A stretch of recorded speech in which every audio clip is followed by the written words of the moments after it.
Granted. Access granted.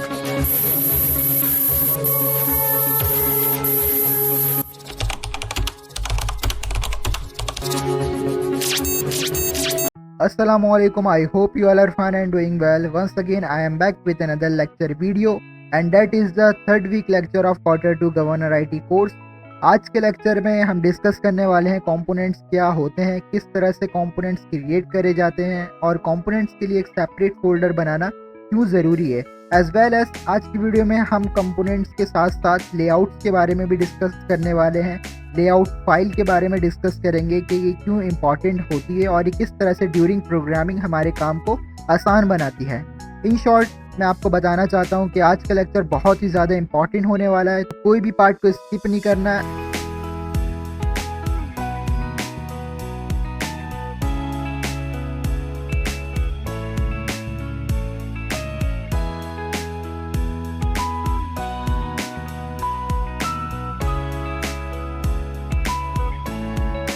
सही है, तो इधर तक आपका ये कॉन्सेप्ट क्लियर हो चुका होगा। बट एक और चीज़ के बारे में मैं आपको बताना चाहता हूँ। अगर हम दोबारा चलें गवर्नर सिंह की ऑफिशियल वेबसाइट पे, तो ये जो टॉप पे शो हो रहा है इसे तो कहते हैं हेडर। बट अगर हम बॉटम पे जाएँ तो बॉटम पे ये जो सारी चीज़ें शो हो रही हैं इसे कहते हैं फुटर। अगर मैं डिफरेंट राउट पर स्विच करूँ, जिस तरह मैं अप्लाई पर जाऊँ, तो देखिए हेडर शो हो रहा है, एंड सिमिलरली अगर बॉटम पे जाएँ तो देखिए वही फुटर शो हो रहा है। इसी तरह से जॉब पर जाऊँ तो जॉब पे भी वो हेडर शो हो रहा है और वो फुटर शो हो रहा है। इसी तरह से रिज़ल्ट पे आऊँ तो रिज़ल्ट पे भी जो है फुटर शो हो रहा है। इसी तरह से अगर मैं चाहता हूँ कि जो मेरी वेब एप्लीकेशन है, जिस तरह उसमें हेडर शो हो रहा है, इसी तरह से एक फुटर भी शो हो, जहाँ पर मेरी सारी कॉन्टैक्ट इन्फॉर्मेशन वगैरह हो, और फिर मैं चाहे जिस भी राउट पे स्विच करूँ, तो जिस तरह हेडर शो हो रहा है, तो इसी तरह से फुटर भी शो होता रहे। तो बहुत ही ज़्यादा ईज़ीएस्ट कॉन्सेप्ट है इसका। अगर आपको हेडर को कंस्ट्रक्ट करना आ गया है और आपको समझ में आ गया है किस तरह से इसको डिफरेंट राउट्स में यूज़ कर सकते हैं, इंक्लूड कर सकते हैं, तो फिर तो कोई मुश्किल की बात ही नहीं है। सिंपल मैं कंपोनेंट वाले फ़ोल्डर में जाऊँगा, क्योंकि अगर आप कंपोनेंट को कॉमन बनाना चाहते हैं हर एक राउट में, तो आप लोग सिंपल एक सेपरेट फ़ोल्डर बना लें। मैंने आपको यही बताया, तो सिंपल वही करता हूँ, मैं इस कंपोनेंट के अंदर जाके एक फ़ाइल बना देता हूँ अब, और इसका नाम अब मैं लिखने वाला फूटर। और आप लोगों को पता होना चाहिए कि मैं इसका नाम फूटर लिख रहा हूँ, बट इसका एफ जो है वो कैपिटल होगा, क्योंकि ये गुड प्रैक्टिस होती है। तो फूटर डॉट TSX से मेरी फ़ाइल क्रिएट हो चुकी है, और इस फ़ाइल के अंदर जो है मैं सारा कोड हेडर वाले ही कॉपी करके पेस्ट कर दूँगा, क्योंकि सेम ही होता है। हेडर के लिए बस आप सिंपल टॉप पे लिखते हैं जो भी लिखना होता है, फुटर के लिए आप जो है बॉटम पे लिखते हैं। तो सिंपल इसी कोड को जो है मैं कॉपी पेस्ट कर देता हूँ, और कुछ चेंजिंग कर देता हूँ मैं कलर वगैरह की। तो जिस तरह से इधर मैंने ऑरेंज कलर करा हुआ था, तो मैं इसे कट करके ब्लू कर देता हूँ, और ब्लू डार्क ब्लू होना चाहिए, लाइट ब्लू होना चाहिए। तो इसके लिए मैं इनिशियली इसकी वैल्यू जो है फॉर सपोज़ 100 रख देता हूँ। ये मेरा फुटर वाला कंपोनेंट हो चुका है कंस्ट्रक्ट। अच्छा, मैंने कॉपी पेस्ट तो कर लिया था कोड, बट ये जो मैंने फंक्शन का नेम है इसे चेंज नहीं करा था, तो मैं इसे चेंज कर देता हूँ। बट वैसे कोई फ़र्क नहीं पड़ता, but that is not a good practice. मैंने आपको पहले ही बताया था लास्ट वीक लेक्चर में कि फंक्शन का नेम वही रखिएगा कि जो कि आपके कंपोनेंट या फिर आपके पेज का या राउट का नेम होगा। सही है। अब मुझे ऐड करना है इसे अपने राउट्स में। तो सबसे पहले हम अपनी मेन फ़ाइल पे चलते हैं, जो कि हमारी होम पेज वाली फ़ाइल है, और इधर जाके हम अपने फुटर को ऐड करेंगे। तो फुटर के लिए मैंने आपको यही बताया ना कि हमेशा ये बॉटम पे होता है, तो बॉटम पे जाएँगे, हमारी जो भी बॉडी है उसके। तो इधर आप देखें बॉडी जो है वो यहाँ से लेकर यहाँ तक है, मतलब ये जो रिटर्न के राउंड ब्रैकेट्स है ना, इधर ही जो है मेन बॉडी होती है। और हेडर क्योंकि टॉप पर आता है, तो टॉप पे मैंने ये लिखा है। सिमिलरली फुटर जो है हमेशा बॉटम पे आता है, तो सबसे लास्ट पे मैं चले गया हूँ। अब इधर जो है मैं लिखूँगा ग्रेटर देन या लेस देन के साइन को, उसके बाद capital F double O T E R। तो ये इधर मुझे खुद ही सजेस्ट कर रहा है, मैं सिंपल इसके ऊपर क्लिक करूँगा, तो इसने देखें खुद ही जो है फुटर को इधर से इम्पोर्ट करा लिया है। और इसे अभी कंप्लीट करने के लिए इस कंपोनेंट को मैं स्पेस देख के स्लैश और इस तरह से इसको ऐड कर दूँगा। तो अब हम चलते हैं अपने ब्राउज़र की तरफ और देखते हैं होम वाली फ़ाइल पे इस तरह से एक फुटर ऐड हुआ या नहीं हुआ। तो इधर आप देख सकते हैं कि होम वाली फ़ाइल पर, सॉरी फ़ाइल बोल रहा हूँ मैं, होम वाले पेज पर ये देखें फुटर ऐड हो चुका है। अब बैकग्राउंड में कलर ऐड नहीं हो रहा है, तो हम चलते हैं दोबारा से कोड की तरफ, और ये जो कंपोनेंट के अंदर हमने फ़ाइल बनाई थी फुटर नेम से, इधर जो है मैं इसकी वैल्यू को और ज़्यादा इंक्रीज़ कर देता हूँ। फॉर सपोज़ मैं कर लेता हूँ 300, और अब देखते हैं बैकग्राउंड में कलर ऐड हो चुका है। तो देखें लाइट सा कलर अभी ऐड हो चुका है। तो मैं और इंक्रीज़ करता हूँ इस वैल्यू को, फॉर सपोज़ मैं कर देता हूँ 500, और अब हम देखते हैं तो इस तरह से ये कलर भी जो है डार्क हो चुका है और आई थिंक दैट इज़ इनफ। सही है? तो इस तरह से देखिए ये फुटर भी ऐड हो चुका है और इधर देखें क्योंकि मैंने कॉपी पेस्ट करा था हेडर वाले पूरे कोड को, तो इधर होम पेज और कॉन्टैक्ट अस शो हो रहा है। आपका काम ये है कि आप लोग फुटर जो क्रिएट करें ना, तो उसके लिए जो है आप डिफरेंट राउट्स क्रिएट करिएगा और उसे मेंशन करिएगा। जिस तरह से अगर गवर्नर सिंध की ऑफिशियल वेबसाइट पर जाएँ तो इन्होंने जिस तरह से फुटर ऐड करा था, तो इधर इन्होंने सोशल मीडिया लिंक्स को ऐड करा हुआ था। तो आप भी ये करिएगा कि इस तरह से एक राउट क्रिएट कर लिएगा सोशल मीडिया लिंक से। सही है? और फिर फुटर में उसे उसके नेम को मेंशन कर देगा और जब उस पर क्लिक करें तो आपके सोशल मीडिया अकाउंट जो है कोई भी ओपन हो जाए। सही है? तो इस तरह से मैंने जो है आपको सिंपल होम पेज पे फुटर ऐड करके दिखा दिया है। अगर मैं होम पेज से दूसरे राउट पे स्विच करूँ इस तरह अबाउट वाले में, तो हेडर शो हो रहा है बट फुटर शो नहीं हो रहा है। इसकी रीज़न आपको ऑलरेडी पता होगी कि हमने क्योंकि सिर्फ़ होम वाले पेज पे मेन वाले पेज पर अभी जो है सिर्फ़ इसको इम्पोर्ट करा है फुटर को। अगर मैं जाऊँ इधर आपको दिखाने के लिए कॉन्टैक्ट अस वाले पेज पर, राउट पर, तो इधर देखिए हमने सिर्फ़ हेडर को इम्पोर्ट कराया था, इसी वजह से जो हेडर जो है वो सब जगह शो हो रहा है और फुटर शो नहीं हो रहा। तो जब आप लोग प्रैक्टिस करें तो आप लोग फिर हर राउट पे जो है इस तरह से फुटर वाले कंपोनेंट को इम्पोर्ट कराइएगा और कॉल कर लीजिएगा। सही है? अब आपका होमवर्क है। बट अब हम डिस्कस करने वाले हैं एक और मोस्ट इम्पोर्टेंट टॉपिक। थोड़ी-सी समरी बताता हूँ मैं आपको। पहले हमने ये देखा था कि अगर हम सेम कंपोनेंट को डिफरेंट फाइल में यूज़ करना चाह रहे हैं, डिफरेंट राउट्स में यूज़ करना चाह रहे हैं, डिफरेंट पेजेस पे यूज़ करना चाह रहे हैं, तो हमें दोबारा से लिखने की ज़रूरत नहीं है, बल्कि एक कंपोनेंट बना लेते हैं हम बाहर जाकर और उसी कंपोनेंट को जहाँ-जहाँ यूज़ करें पोर्ट करा लेते हैं। बट अब बात आती है कि हम ये भी क्यों करें? हमें इसका भी सॉल्यूशन चाहिए। हम नहीं चाह रहे कि हम बार-बार जाके हर राउट के अंदर जाके इसे इम्पोर्ट कराएँ। तो अब आता है मेन पर्पस लेआउट वाली फ़ाइल का, जो कि आपकी स्क्रीन पे शो हो रही है। अगर मैं आपसे एक सवाल पूछूँ कि हम जो भी इधर राउट क्रिएट कर रहे हैं, फ़ोल्डर क्रिएट कर रहे हैं, तो ब्राउज़र में ऑटोमैटिकली किस तरह पेजेज़ जो है वो ऐड होते जा रहे हैं? इसी तरह से हम जो फ़ाइल क्रिएट करते हैं उसके ऊपर कोड लिखते हैं, किस तरह से वो ऑटोमैटिकली रेंडर हो जा रहा है बार-बार ब्राउज़र में। तो आप लोगों ने ये सोचा? इसका रीज़न है ये layout.tsx वाली file and that is the most important file of next.js।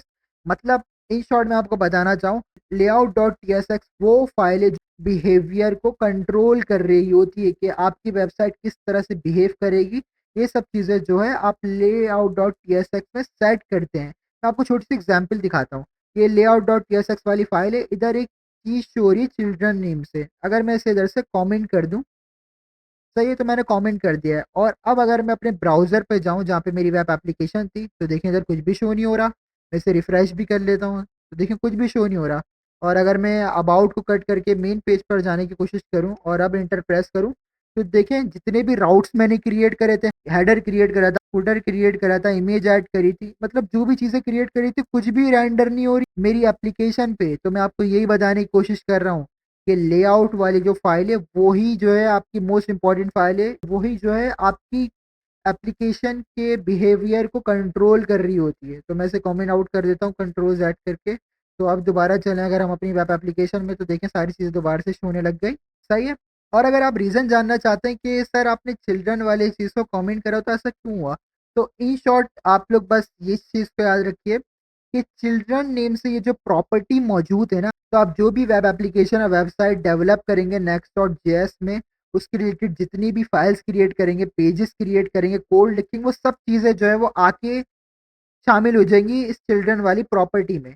अगर इस चिल्ड्रन वाली प्रॉपर्टी इधर से गायब कर दी ना, तो आपकी एप्लीकेशन वर्क ही नहीं करेगी। अगर मैं इसे रिमूव करूँ और अब अगर मैं जाऊँ, तो देखें गायब हो गए आपकी सारी फाइल, सारे कंटेंट वगैरह सब कुछ गायब हो गया। तो यही मैं आपको बताना चाह रहा हूँ कि चिल्ड्रन वाली प्रॉपर्टी जो है वो बहुत मोस्ट इम्पोर्टेंट प्रॉपर्टी है। जितनी भी फाइल, जितने भी कोड आप डेवलप करते हैं, वो सब चीज़ें इसमें आके स्टोर हो रही हैं एक तरह से, सही है?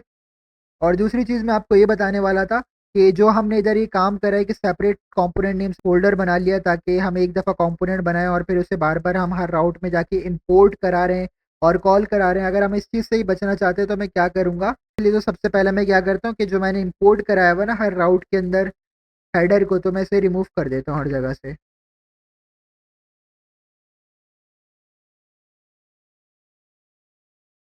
तो इस तरह से मैंने हेडर और फूटर भी दोनों को रिमूव कर दिया है। अब अगर मैं अपनी एप्लीकेशन पर जाऊँ, तो इधर देखें कहीं भी हेडर वगैरह कुछ भी शो नहीं हो रहा।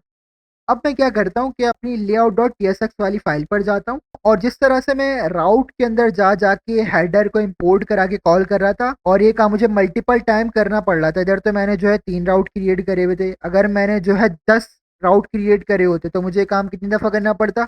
10 दफ़ा करना पड़ता। बट अब layout.tsx फाइल में आने का फ़ायदा ये हो गया कि मैं इधर जो है सिंपल एक दफ़ा जो है हेडर वाले कंपोनेंट को इंपोर्ट कराऊँगा। तो सिंपल मैं वही ग्रेटर देन लेस देन वाले साइन को यूज़ करने वाला हूँ। मैं लिखूँगा कैपिटल एच EADER, तो ये खुद ही सजेस्ट कर देगा। मैं इसके ऊपर सिंपली क्लिक करता हूँ और अगर मैं इससे थोड़ा-सा ऊपर लेके जाऊँ तो इधर आप देख सकते हैं कि इस तरह से ये इंपोर्ट हो चुका है। सही है। और इधर आप देखें सेल्फ क्लोजिंग टैग जो है हेडर का, ये अभी कंप्लीट नहीं हुआ। मैं स्पेस दे के स्लैश और इसको इस तरह से कंप्लीट कर देता हूँ। तो अब अगर मैं अपनी वेबसाइट पर जाऊँ, तो इधर आप देखें हेडर ऐड हो चुका है। अगर मैं होम पे जाऊँ तो होम पे भी है, अबाउट पे जाऊँ तो अबाउट पे भी है, कॉन्टैक्ट अस पे जाऊँ तो कॉन्टैक्ट अस पे भी है। तो मेरे लिए आसानी हो गई या नहीं हो गई? मुझे किसी भी राउट पर जाके हेडर वाले कंपोनेंट को इम्पोर्ट करना ही नहीं पड़ा। बस सिंपल एक ही दफ़ा गया layout.txt फाइल में, उधर जो है उसे इम्पोर्ट करा, अब सारे राउट्स में हेडर शो हो रहा है। तो कितना ज़्यादा आसान हो गया मेरे लिए ये।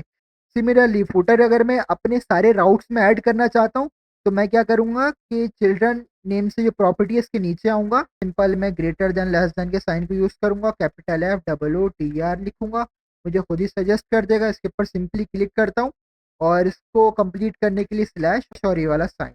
तो इस तरह फुटर भी ऐड हो चुका है और मैं अगर ऊपर लेके जाऊँ तो इधर आप देखें फुटर वाला कंपोनेंट इधर से इम्पोर्ट भी हो चुका है। और अगर अब मैं अपने ब्राउज़र पे जाऊँ, तो देखिए फुटर ऐड हो चुका है। होम पे जाऊँ तो होम पर भी फुटर है, अबाउट पे जाऊँ तो अबाउट पे भी फुटर है, कॉन्टैक्ट पे जाऊँ तो कॉन्टैक्ट पे ही फुटर है। तो मतलब अब फुटर भी जो है हर राउट पर इंक्लूड हो चुका है। तो आप लोग को एक बेसिक सी चीज़ याद रखनी कि चिल्ड्रन जो प्रॉपर्टी है ना, ये समझ लो आपकी मेन बॉडी है। जो भी आपका कंटेंट इंक्लूड होगा ना वेबसाइट का, ये समझ लो वो मेन बॉडी है। अगर आपने चिल्ड्रन वाली प्रॉपर्टी को रिमूव कर दिया, कमेंट आउट कर दिया, तो मतलब आपने इनडायरेक्टली जो भी आपको कंटेंट शो कराना था अपनी वेबसाइट में, उसे रिमूव कर दिया है। सही है? और इसी वजह से इधर आप देखें जो मैंने हेडर ऐड करा है, चिल्ड्रन के ऊपर ऐड करा है, ताकि बॉडी के ऊपर ऐड हो। इधर अगर मैं जाऊँ तो देखें बॉडी मेरी ये रही, इसके ऊपर हेडर ऐड हुआ है ना। इसी तरह से फुटर के लिए भी देखें चिल्ड्रन के नीचे ऐड करा है। और मैंने आपको ये बताया children is like a body of your web application. तो बॉडी के नीचे इसी वजह से मेरी वेबसाइट में भी फुटर ऐड हुआ है। इसी तरह से अगर मैं ये करूँ ना कि ये जो हेडर है इसी तरह से कॉपी करूँ और रिमूव करके चिल्ड्रन के नीचे आके से ऐड करूँ, तो अब हेडर जो है मेरा जो भी कंटेंट होगा, जो भी टेक्स्ट होगा उसके नीचे आ चुका होगा। तो देखें ब्राउज़र पर आया तो ये मेरा टेक्स्ट आ गया, सारा कंटेंट आ गया, उसके नीचे हेडर आ गया। और इसी तरह से अगर मैं अबाउट पे हूँ तो अबाउट में भी यही है, होम पे भी यही है।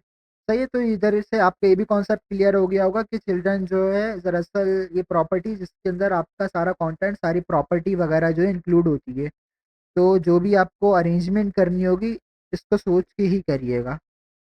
सो I think that is enough for now. अगर आप लोगों को जो-जो चीज़ें मैंने आज पढ़ाई हैं, समझाई हैं, वैसे तो मैंने पूरी कोशिश करी है कि ज़्यादा से ज़्यादा डिटेल में समझाऊँ।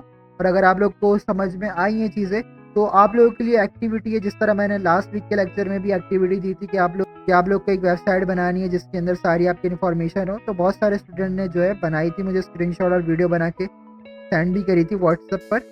तो सिमिलरली अब आप लोग को यही काम करना है, इस तरह से एक वेबसाइट बनानी है, वेब एप्लीकेशन बनानी है, जिसमें हेडर हो और हेडर जो है वो शो होना चाहिए, चाहे मैं किसी भी राउट पे स्विच हो जाऊँ, वो शो होना ही चाहिए।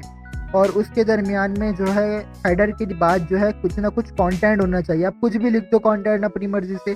और लास्ट में जो है इस तरह से फुटर भी ऐड होना चाहिए। और फुटर के अंदर जो है आप अपनी सोशल मीडिया अकाउंट्स के लिंक ऐड कर सकते हैं। मतलब आप जो भी ऐड करना चाहें ना कर सकते हैं। तो आप लोगों को कमेंट सेक्शन में ज़रूर बताना है कि लेक्चर कैसा लगा। इसके अलावा कुछ भी प्रॉब्लम होती है, कुछ भी एरर आता है, तो बिल्कुल भी परेशान होने की ज़रूरत नहीं है। फर्स्ट ऑफ ऑल एरर तो आएगा ही नहीं अगर आप जो है मुझे प्रॉपरली फॉलो कर रहे होंगे वीडियो के हिसाब से। बट फिर भी अगर एरर आ जाता है तो मैंने आपको बताया कि डिस्क्रिप्शन में व्हाट्सएप चैनल का लिंक होता है, सिंपल क्लिक करके ज्वाइन कर लीजिएगा, मुझे पर्सनल पे मैसेज करके पूछ लीजिएगा। और अगर आपने ऑलरेडी ज्वाइन करा हुआ है तो आप जो है अपने दोस्तों के साथ जो कि इनरोल्ड हैं गवर्नर आईटी कोर्स में, या फिर आप लोगों ने कोई व्हाट्सएप ग्रुप बनाया हुआ है, तो आप उधर भी व्हाट्सएप चैनल का लिंक शेयर कर दीजिएगा ताकि उन लोगों की भी जो है हेल्प हो सके।